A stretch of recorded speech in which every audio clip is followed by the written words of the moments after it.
Without help, 10 years from now, I'll lose my job because of a disability. The medical bills will pile up and I won't be able to feed my family. Without help, 10 years from now, because of health issues, I will no longer be able to live alone. I will have to move into a nursing home and leave my family and friends. Without help, 10 years from now, I will leave my home to escape an abusive relationship. My son and I will have nowhere to go and will be forced to live in my car. 10 years ago, my father was put in jail and I needed help keeping my life on track. My name is Kayla and this is my story. 8 years ago in our family, we had a sudden situation where Dad went to prison for committing a crime. And I was suddenly faced as being a single mom with 3 teenagers. It was really difficult. First of all, it was a crime their father did against one of my children. And so, for one, it was disbelief. And then the fear of what the future was going to hold for us. After my dad went to prison, I was a wreck. Growing up, we were very close. I've always been a huge sports fan, and we would go to the Mariners games together, you know, everything, talk about it, and that was a bond that I shared with my dad. And so when he left, it was kind of just a big void in my life.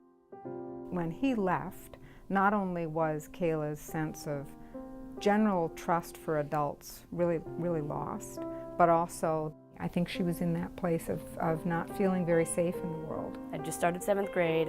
You know, I was struggling a bit, you know, in school, which was new for me because I had never struggled, and you know, trying to figure out all these things about who I am, and it was embarrassing what happened, so I didn't really tell anybody.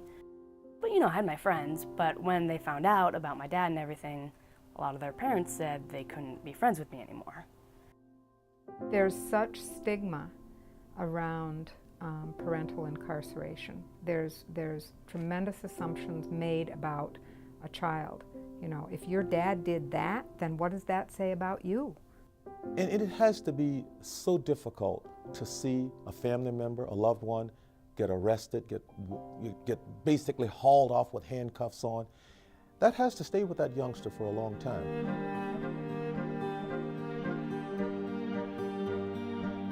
It was really difficult at work. I was a full-time student Monday through Friday, and I was working 12-hour shifts on Saturday and Sunday. Money was tight all the time. You know, she's only one person and 3 kids that all need things, so yeah, it was hard. You know, we became pretty independent because she was working full-time, you know, and had to grow up fast. When I first met Kayla, I knew what her circumstances were. I knew what she had been through, and what I saw was somebody who was really withdrawn. And I think that Kayla, she bared the burden that an 11, 12, 13-year-old really shouldn't have had to. If the child doesn't get counseling, if whatever it is that's happened isn't talked about openly, then the child is going to internalize it. They can go down the same path as the parent did.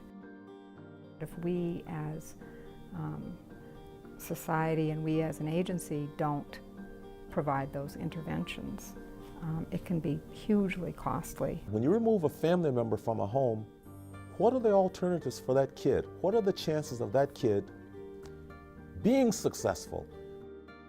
And I think occasionally that cycle of violence, that cycle of crime could continue.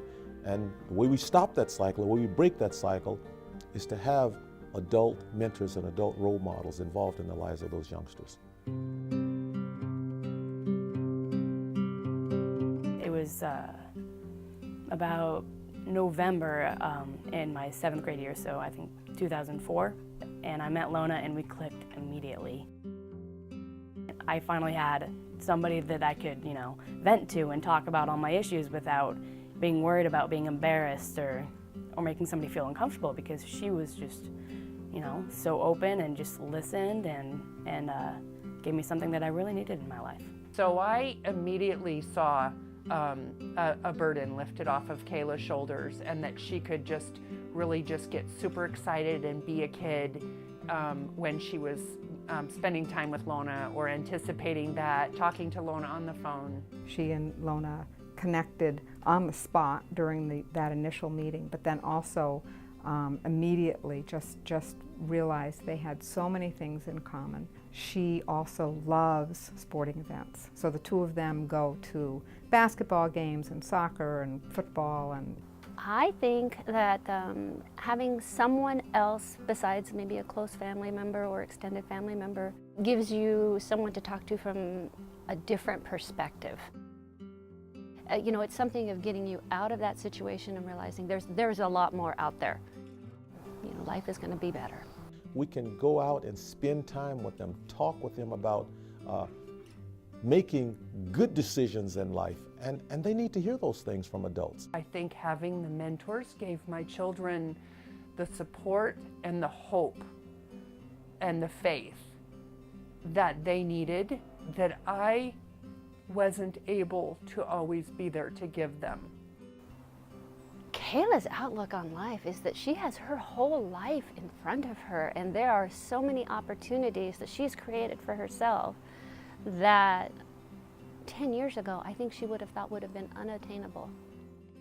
I think Kayla has just learned all about that the world isn't such a bad place after all, that yes, her father made some choices that really disrupted the family and was very traumatic for everybody, but Kayla, I think, has learned that people really can be trusted, people really are good at heart, and she's going to offer something, I think, back to this community that is priceless. Because of Volunteers of America, today I am in college and I am striving to become somebody better, somebody that can help out in the community, and somebody that that really cares about people, because somebody cared about me and taught me how to care about other people. So this program put a responsible, supportive adult in her life that was there for her in a way an adult should have been, that instead of her needing to be the adult. Every child in a community can benefit from a mentor. But we also need other aspects. We need people to get involved by sometimes just reaching in your pocket and just digging deep and giving a little bit more. We would not be successful as a community without Volunteers of America.